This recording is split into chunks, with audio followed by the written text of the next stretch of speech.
viendo acerca de Jesús, hemos estado viendo a Jesús como Salvador, como Señor, como Maestro, y la semana pasada estuvimos viendo, empezamos a ver a Jesús como Rey. Y una de las cosas que vimos es que Jesús es un Rey que ya se hablaba de él en el Antiguo Testamento y que ya estaba profetizado en el Antiguo Testamento. Vimos concretamente una de esas profecías, que es en Zacarías, capítulo 9, versículo 9 al 10, y recuerdo que Zacarías está escrito unos 520 años, 530 años antes del nacimiento de Jesús, es decir, 500 años antes ya estaba profetizado que Jesús iba a ser rey, que iba a entrar en Jerusalén montado en un pollino y que se le iba a llamar rey. También vimos que los magos vinieron de muy lejos y vinieron en el nacimiento de Jesús con la sola intención de adorarlo.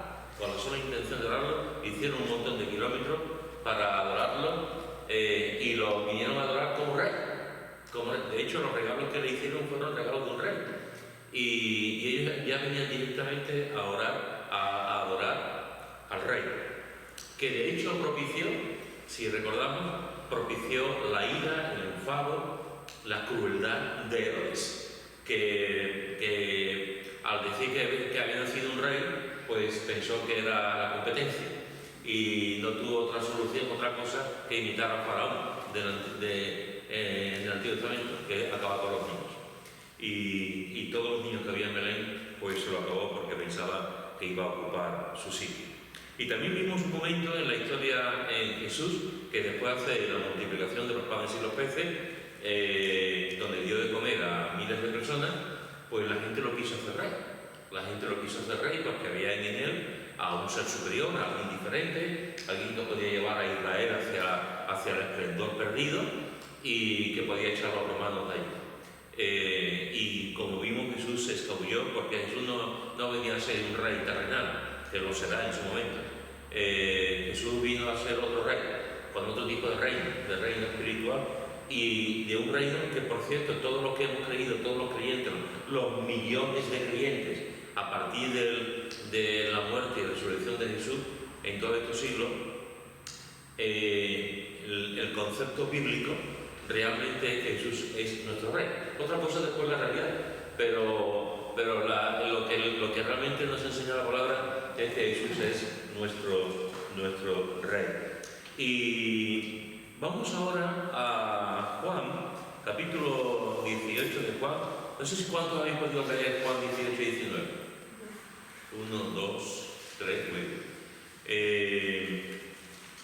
Vamos a ver durante 2 o 3 semanas este capítulo, porque no tiene desperdicio estos 2 capítulos, y creo que hay que ir, aunque el énfasis es el rey, es Jesús, y la conversación que aquí se hace acerca de Jesús con Pilato, pero creo que es tan importante que vamos a estar un par de semanas hablando sobre este capítulo.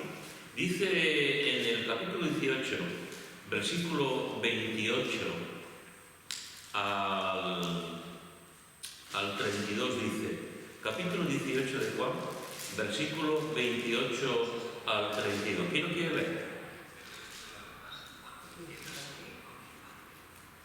Y llevaron a Jesús de casa de Caifás al pretorio. Era de mañana, y ellos no entraron en el pretorio para no contaminarse, y así poder comer la Pascua. Entonces salió Pilato a ellos y le dijo: ¿qué acusación traéis contra este hombre? Respondieron y le dijeron: si este no fuera malhechor, no te lo habríamos entregado. Entonces le dijo Pilato: tomadle vosotros y juzgadle según vuestra ley.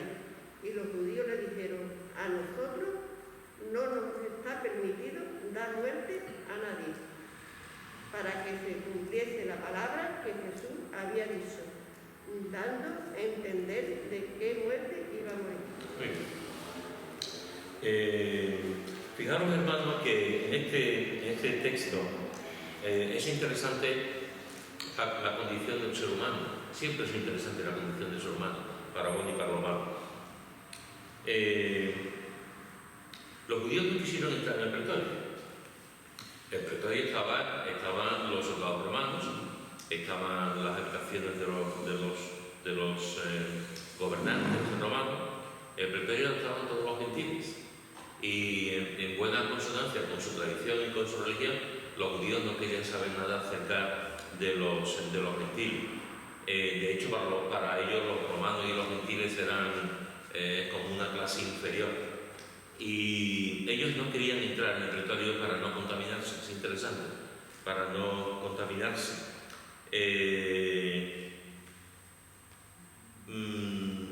Dice en el versículo 31, entonces les dio Pilato, tomadle vosotros y juzgadle según vuestra ley. Y los judíos le dijeron, a nosotros no nos está permitido dar muerte a nadie. Fijaos que por una parte ellos no quieren entrar en el pretorio, porque estaban los romanos y no estaban los judíos, por lo tanto no querían entrar en un sitio donde había gentiles. Pero por otra parte, vemos aquí que no les importa que una persona muriera. Es tremendo la condición del ser humano. O sea, por una parte yo hago esto y por otra parte estoy deseando que maten a Jesús. Y tú dices, ¿esto cómo se mastica? ¿Esto cómo se hace? Pero es que resulta que es así. O sea, ellos en su religión la quieren llevar a cabo. Su religión la quieren llevar de pe a pa. Aquí están los soldados romanos, aquí están los gentiles y no vamos a entrar. Pero a este hay que matar. A este hay que matarlo, a este si es posible hay que acabar con ellos. En los tiempos de Jesús, sabéis que Palestina estaba dominada por el Imperio Romano. Palestina tenía un autogobierno. Los romanos eran muy listos en ese sentido. Los romanos cuando dominaban una ciudad-estado o un país, no arrollaban, sino que ponían una especie de autogobierno. Normalmente estaba el autogobierno que ponían a un rey, que era un rey o un gobernador de esa nación, un líder de esa nación, que era pues un títere, en un sentido, porque estaba bajo el dominio romano. Pero de cara al pueblo hacían bien, porque ponían a alguien de ellos como líder, como presidente, como primer ministro, como queramos llamarlo, de la nación. Pero por encima de ellos ponían a un gobernador romano. Ponían a alguien que fuese, evidentemente, con sus soldados, con sus maquinaria política, etc., ¿no? En Palestina hicieron lo mismo. En Palestina pusieron a un rey y pusieron a un gobernador romano que estaba por encima de Herodes y de los reyes que tuviesen en aquel momento en Palestina. Tenían un autogobierno bastante aceptable. Una de las limitaciones que tenían como autogobierno es que no podían matar a nadie. El Sanedrín judío, los gobernantes judíos, no tenían potestad, no tenían autoridad para matar a nadie. Eso solamente lo podían hacer los romanos. Antes sí lo tenían. Antes de que Roma entrase en Palestina sí podían hacerlo. Pero el momento en que entra Roma, esa disposición la quitan. Y solamente son las autoridades romanas los que tienen capacidad para matar a gente. El gobierno Herodes y el gobierno judío podían mandar gente a la cárcel, podían cobrar impuestos, tenían muchísimas cosas que hacer. Podían hacer, pero no podían matar a nadie. Por eso están a nosotros y dicen, nosotros no nos está permitido dar muerte a nadie, porque legalmente no podían hacerlo, aunque de vez en cuando se saltaban la torera. De vez en cuando se lo saltaban la torera, y normalmente también había una serie, cuando ocurría eso, los romanos también hacían justicia. Hay un caso en el Nuevo Testamento, si recordáis, que encontramos a uno de nosotros que fue apedreado. Esteban fue apedreado. Eso no se podía hacer, eso estaba prohibido, no tenían potestad para hacerlo. Sin embargo lo hicieron.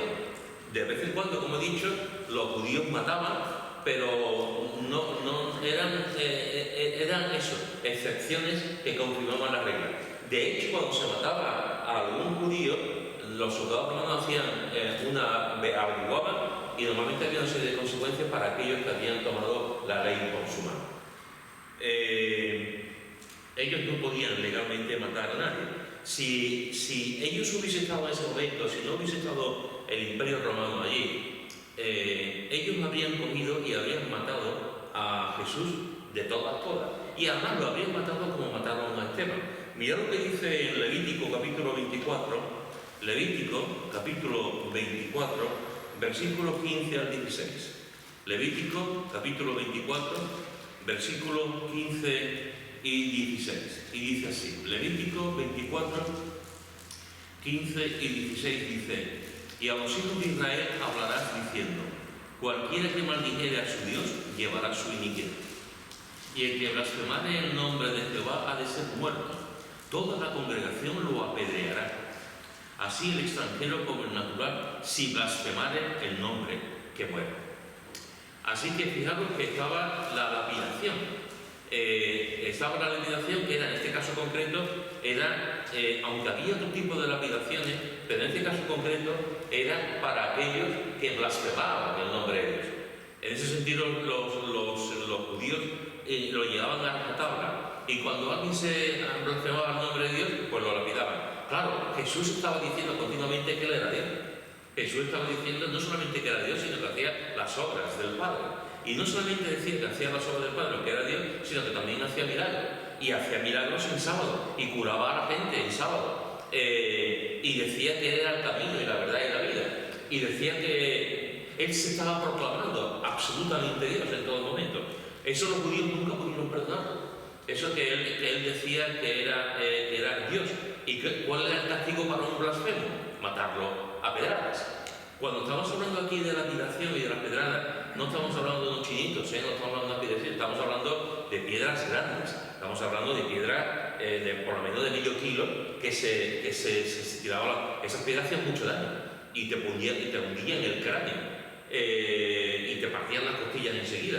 Entonces, el crimen, lo que ellos estaban pensando con respecto a Jesús, precisamente era, si ellos hubiesen tenido potestad de poder hacerlo, era de matarlo a pedrada. Es interesante la reacción de los judíos. Fijaros que lo acusan de malhechor, versículo 30. Dice, respondiendo le dijeron: si este no fuera malhechor, no te lo habríamos entregado. Pilato dice: ¿qué acusación traéis contra este hombre? ¿Me habéis traído este hombre? ¿Y qué acusación tenéis? Y entonces ellos, en primer lugar, le dicen que era un malhechor. Es decir, un delincuente, una persona mala. Te hemos traído. No le dicen, después, un poquito más adelante, le dicen, van apurando más. Pero al principio le están diciendo: Jesús, este hombre es un malhechor, es un delincuente, es una persona mala. Y entramos otra vez en una comparativa.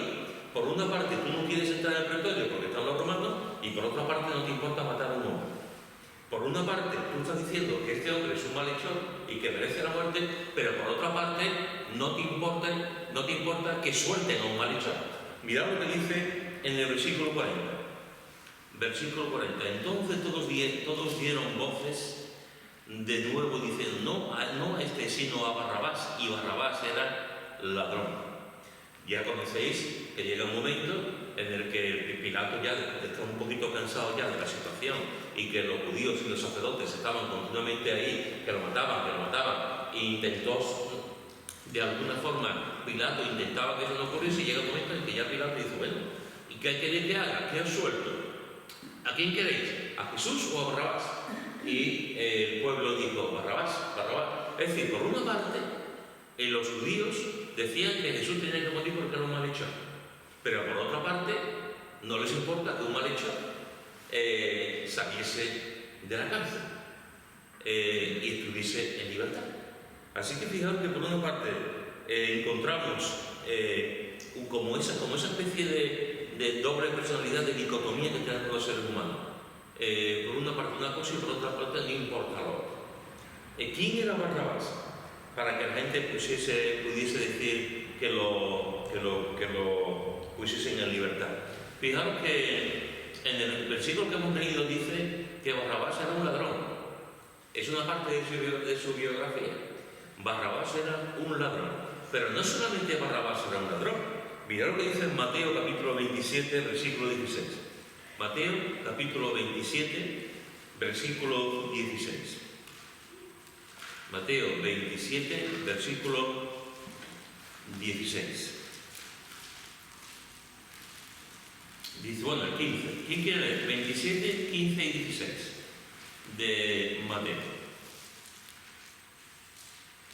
Ahora bien, en el día de la fiesta acostumbraba el gobernador soltar al pueblo un preso, el que quisiese.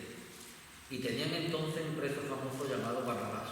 Muy bien, fijaros que aquí nos dice dos cosas que no hemos encontrado en Juan. Las dos cosas que nos dice es que era un preso que estaba preso y que era famoso.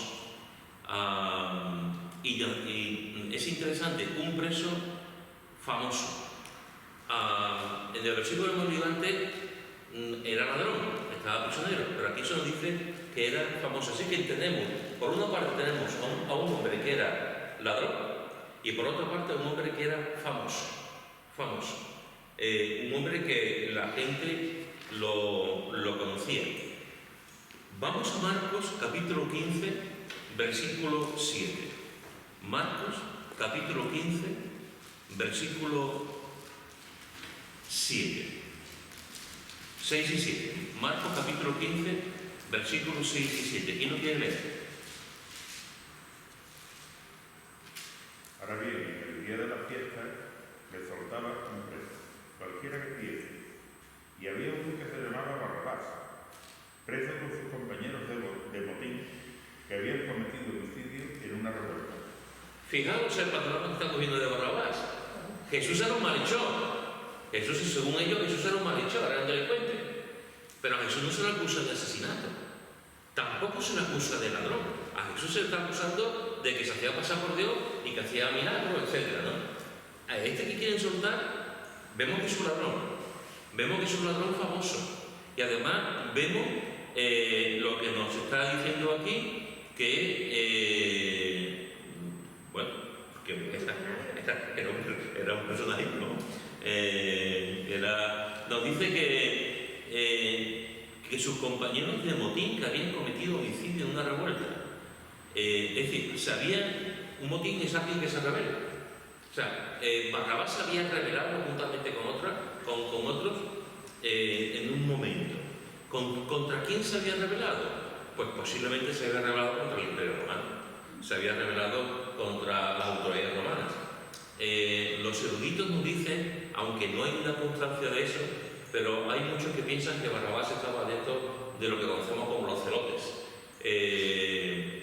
Y que ya sabéis que los celotes eran una banda armada que estaba en contra del Imperio Romano y los mataban, ponían trampas, les atacaban, hacían todo lo posible para que se fueran de allí. Pues hay muchas personas que piensan que Barrabás pertenecía a este movimiento de nacional, digamos, para que echar a los romanos. Había un motín. En ese motín nos dice el texto que habían cometido homicidio en una revuelta. Es decir, habían matado a un hombre.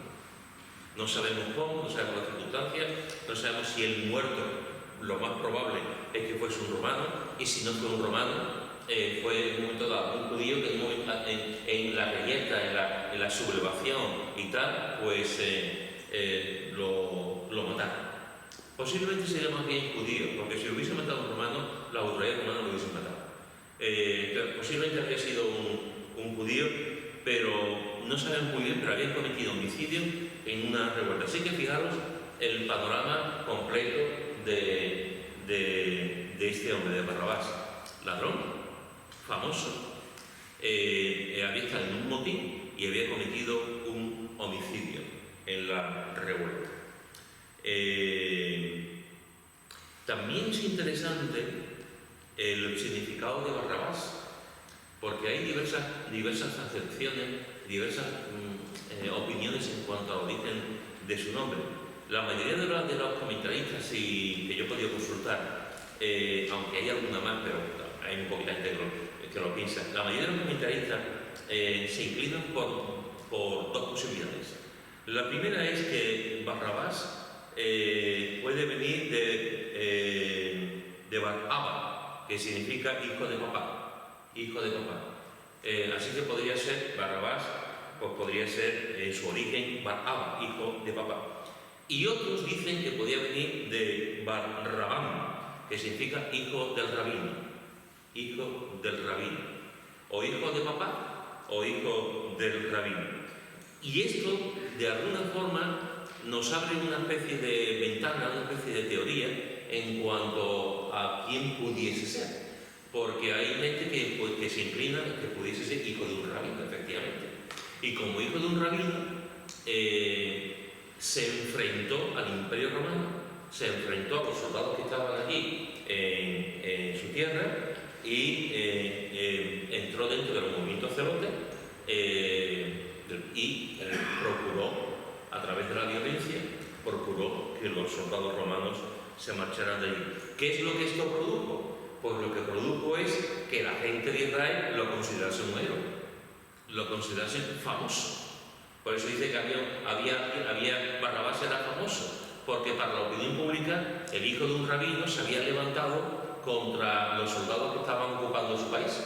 Y eso era como una especie de Robin Hood, donde la gente pues estaba con él. Claro, era una especie de Robin Hood que se había revelado y que además había matado a alguna persona.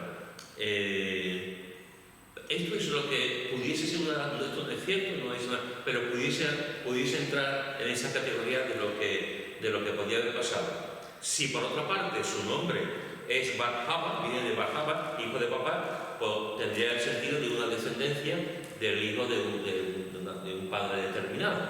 Pero no me negaréis que esta idea del hijo del rabino pues tiene un cierto componente interesante. La tradición nos dice que cuando Barrabás salió de la cárcel, siguió a Jesús hasta el Gólgota, hasta la cruz. Y la tradición nos dice que estaba siguiendo a Jesús y en el camino decía: soy yo el que tiene que estar ahí, esa cruz es para mí, Él me salvó, soy yo el que tiene que estar ahí, esa cruz es para mí, Él me salvó. Y la tradición nos dice que después se convirtió en un seguidor de Jesús y vivió para Jesús. Eso es una tradición, tampoco sabemos a ciencia cierta.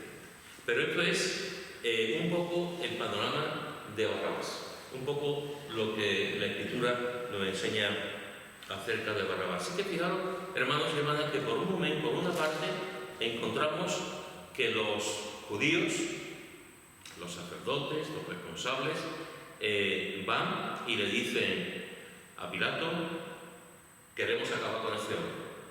Le dicen que en primer lugar le dicen que es un malhechor, un delincuente, pero no les importa que otro delincuente, peor, desde un punto de vista incluso de ellos, desde un punto de vista humano, fuese liberado. ¿Por qué? Porque pensaban que Jesús era un malhechor, pero no solamente pensaban que Jesús era un malhechor. Mirad lo que dice en el capítulo 19, versículos 6 al 7. Capítulo 19, versículos 6 y 7. ¿Quién lo quiere leer? De Juan. Capítulo 19, versículos 6 y 7.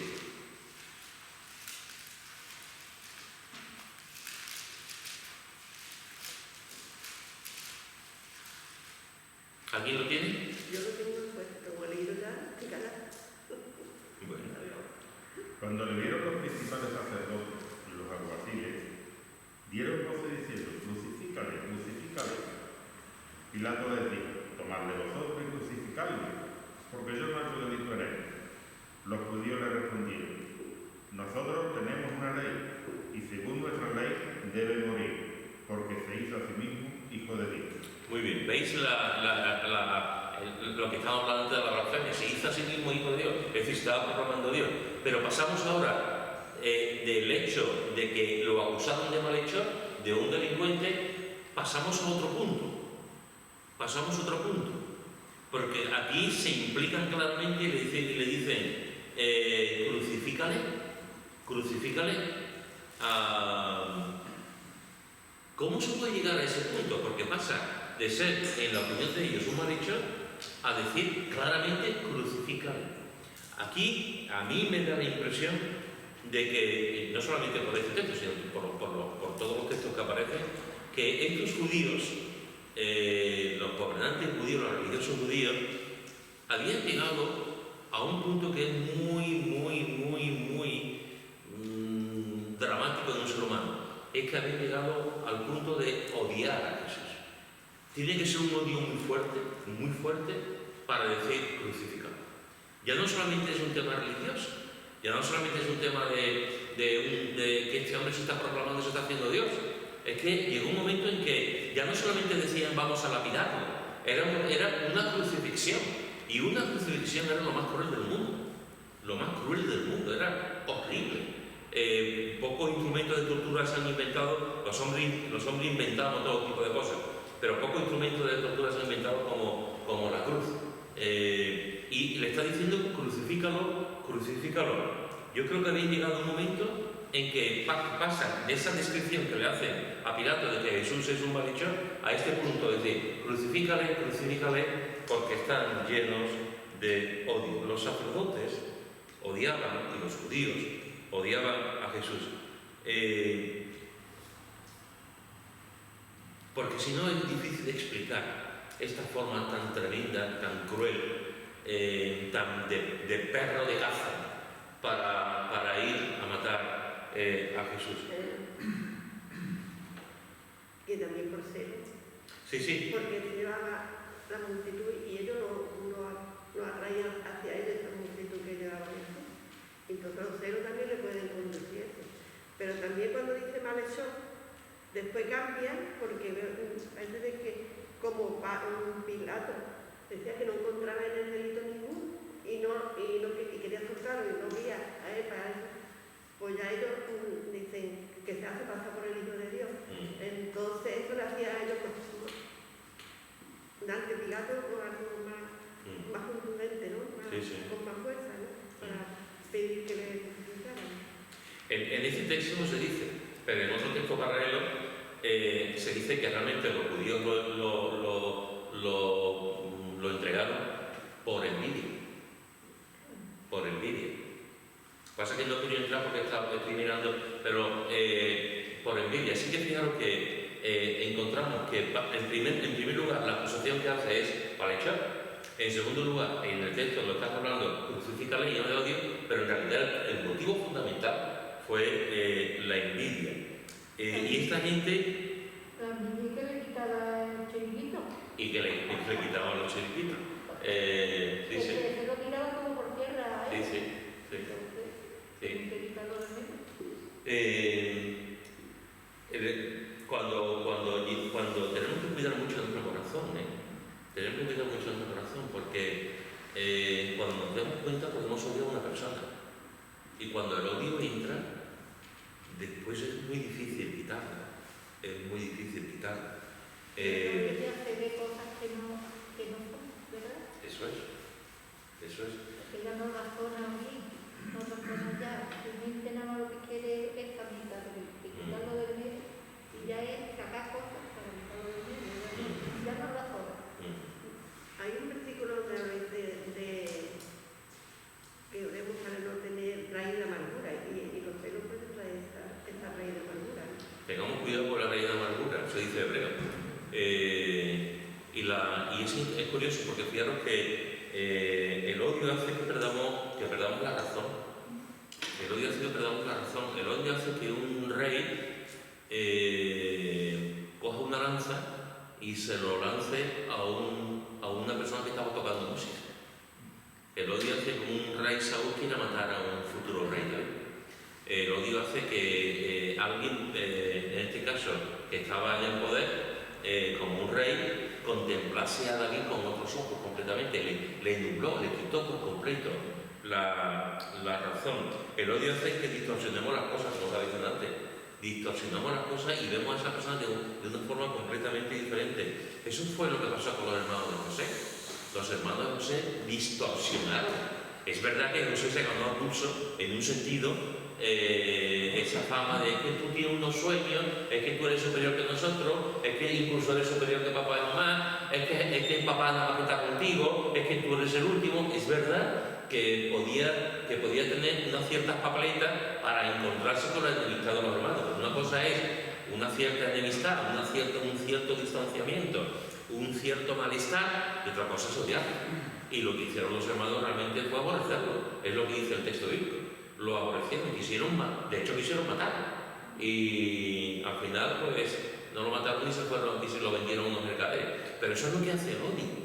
El odio lo que hace que pierdas la razón, el odio distorsiona las cosas y el odio también trastorna los sentidos por completo. Pero por completo, es que no cambia.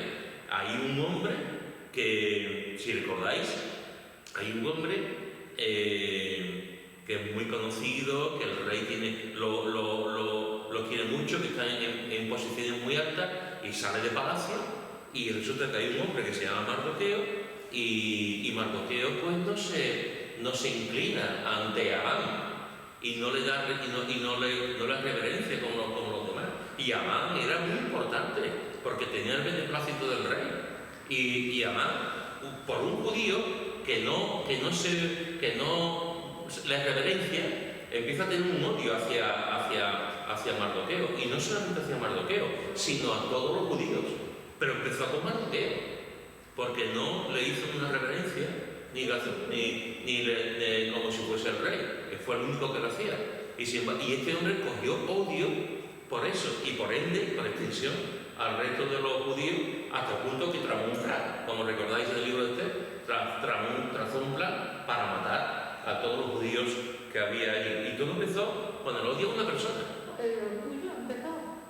Porque tú no te has inclinado delante mía, todos se inclinan y tú no. ¿Tú quién eres? Yo soy yo. Y empezó por ahí. El odio hace, hermanos y hermanas, el odio hace que estemos ciegos. Caín mató a Abel por odio también. Caín mató a Abel por odio, y así pudiéramos continuar. La lista es interminable. ¿Cuántas cosas han pasado en las familias por odio? ¿Cuántas cosas han pasado en los trabajos por odio? En las iglesias también. Aunque como creyentes nos cueste trabajo entender que como creyentes podemos odiar, pues sí. Si no lo controlamos, si no lo ponemos delante de Dios, la carne es la carne. Sí, eso es. Entra poquito a poco.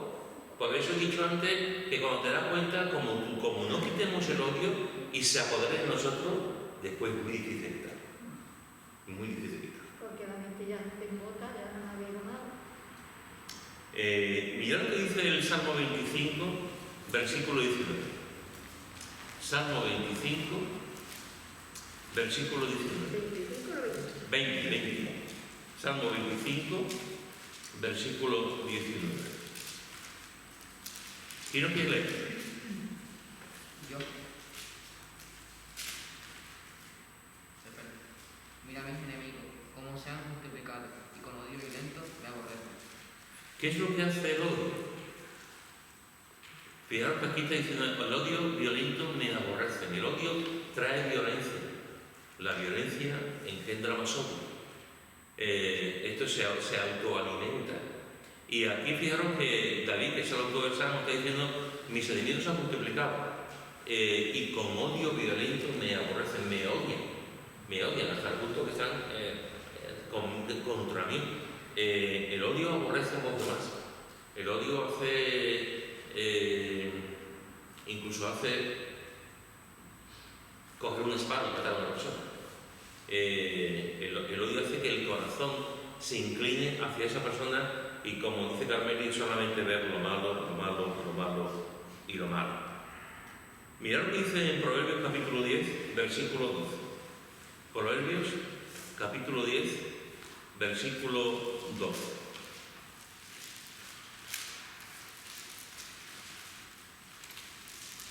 Proverbios 10, 12. ¿Quién lo quiere leer?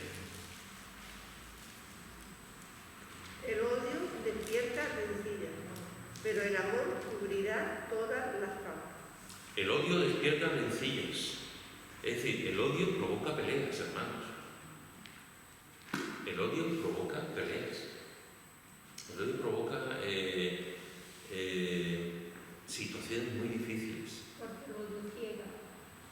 hiciera, efectivamente. La única cosa que puede impedir que el odio esté ahí es el amor.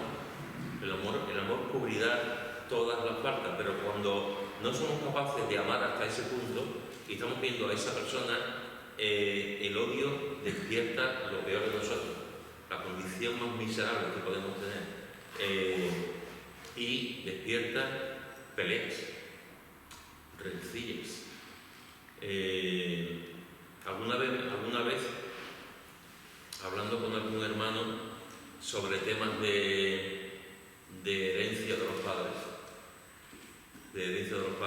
porque si los padres no dejan bien cogido el asunto, si los padres no dejan bien especificado el tema, y si tienen un cierto dinero o tienen varias casas y tal, como no lo dejen bien cerrado, se puede convertir en un problema. Y de hecho hay hermanos que han pasado de abrazarse a apuñalarse por la espalda precisamente por la herencia del padre o de los padres. Y hay que tener mucho cuidado con eso. Los dineros son muy malos. No hay ni padre, ni madre, ni nadie. Sí. Ni hermano. Sí.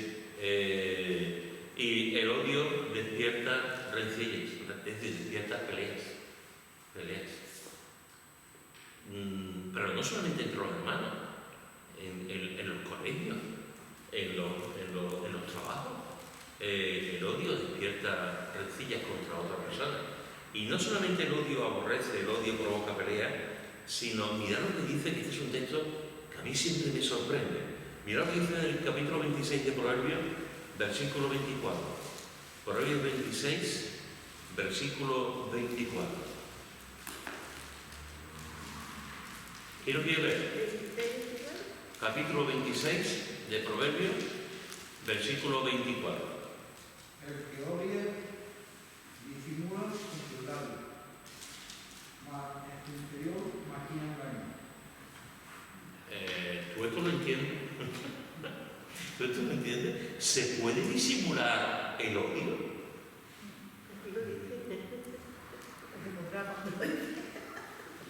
Porque lo dice, pero a veces se nota. Pues, A veces que no es. pues como dice Pepe y Chani, todo lo que... Sí, el odio, cuando dice el texto bíblico, el odio se puede disimular. ¿Y cómo se disimula el odio? Mientras más te demuestre que te quiere, eso puede ser que más te odie todavía. Contrayendo los corazones y no dejarla salir. Muy bien. Controlando las emociones y no dejándolas salir. Es decir, haciendo teatro. Muy bien. Porque en realidad un disimulo es un teatro. Bien. Teniendo en cuenta que a lo mejor la persona que está más cerca tuya, la que lo está llevando mejor, a lo mejor resulta que es la persona que más te odia, pero lo disimula de tal forma que tú no tienes entera. Pero lo está almacenando.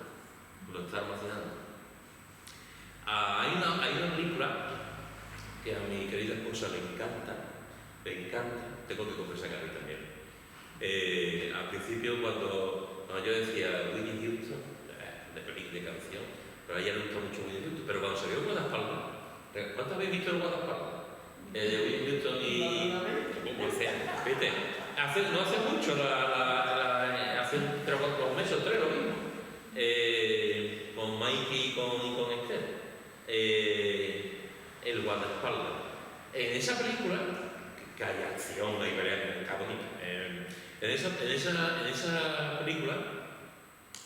está la hermana de la protagonista, que siempre está con ella. La hermana de la cantante, que la hace Whitney Houston, pues la hermana, digamos, la que está ahí, la que lleva sus cosas, la que siempre le está atendiendo, pues la hermana contrata los servicios de un asesino para matarla. Esa mujer había almacenado odio porque ella era la cantante, la famosa, la que todo el mundo admiraba, la que se llevaba los aplausos, la rica, y ella era la hermana de la historia de siempre, la hermana de. Y eso provocó odio hasta el punto de querer matar a su propia hermana. Y la tenía al lado. ¿Recordáis? La tenía al lado. Y sin embargo, disimulaba tan bien su propio odio que no fue incapaz de detectar el odio que tenía en su interior. Es que cuando se disimula es porque hay envidia y no quiere. A ver, toda la persona envidiosa no quiere demostrar que es envidiosa, porque entonces se caga.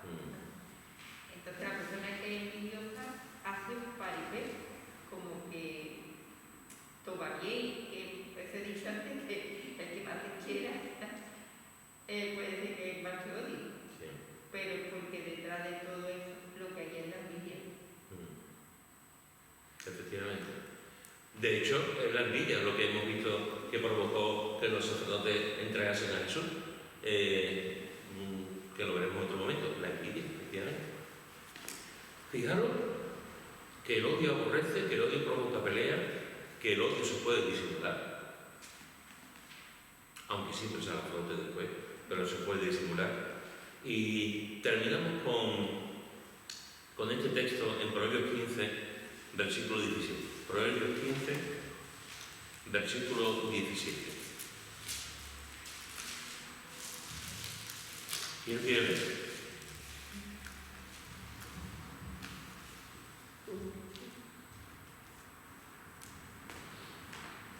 Mejor es la comida de legumbres donde hay amor, que de buey engordado donde hay odio. ¿Qué os parece? ¿Qué os parece? Me encanta, como me encanta. Porque ¿quién quiere comer todos los días legumbres? ¿A ti te gustan las legumbres, Joel? ¿Sí? ¿Todos los días? Sí, no, fíjate, continúo. Dice que tiene que como este, ¿no? A mí legumbres todos los días, la verdad, como que no. La legumbre, pues en su momento y hay que comerlo, pero mirando la comida de legumbre, ya no solamente es el hecho de la comida, la legumbre es una comida que en un sentido es una comida menor, comparado con lo que después dice un buey engordado. Tú te pones un buey y una legumbre, y en fin, Pepe, tú para dónde tiras. Hay un chuletón de buey, ¿verdad? Y después dices tú, o sea, tú ves la legumbre y tú ves, y te vas a... Pero es interesante lo que dice aquí Salomón. Y en la clave es esa, ¿no? Mejor la comida de legumbres donde hay amor. Tú estás con tu familia, con tus amigos, estás comiendo esto estás divirtiendo, estás sonriendo, hay un ambiente de paz, de tranquilidad, hay cariño, hay sosiego, es una fiesta. Y tú dices, qué bien. Aunque tengamos las habichuelas, o tengamos las espinacas, tengamos los garbanzos, bien, estamos aquí. Ahora, el contraste que hace es tremendo. Un buey engordado, que todo el mundo dice, wow, el guay, esto bien, pero hay odio. Y tú estás comiendo, pero todo lo que está a tu alrededor es un ambiente tenso, un ambiente difícil, donde no tienes paz, donde hay ansiedad, donde tu corazón está 100%, porque tiene que ser muy complicado tener una comida tranquila, aunque sea de buey, cuando hay odio en los corazones. Por eso tenemos que intentar también quitar el odio. Es difícil cuando el odio es como cuando te ensucia, cuando los ácaros, el polvo del camino llega, a ver cómo tienes que llegar a la ducha y quitártelo. Pues hay que quitarlo porque si no, poco a poco te va matando.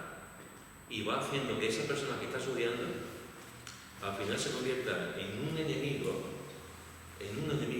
que te obsesionas con él, o con ella, o con la situación, o incluso con la familia.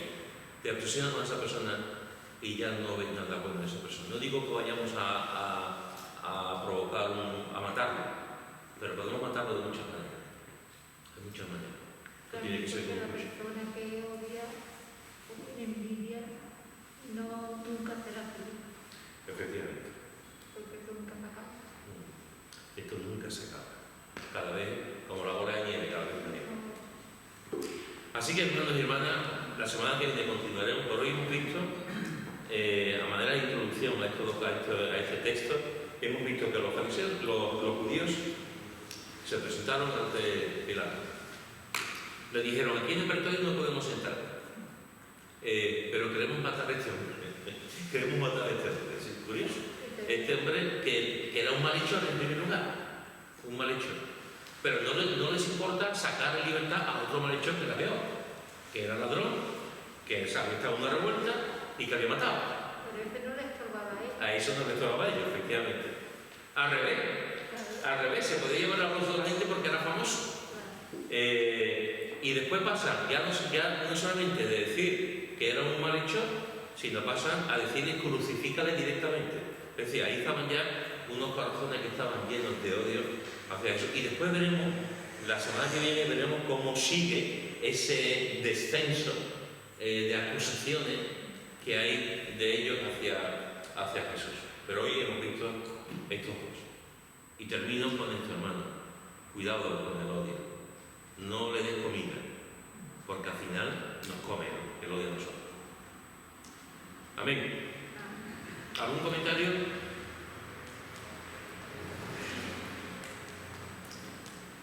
Bien, pues te animo a que sigas leyendo tanto el capítulo 18 y el 19 para la semana que viene y ahora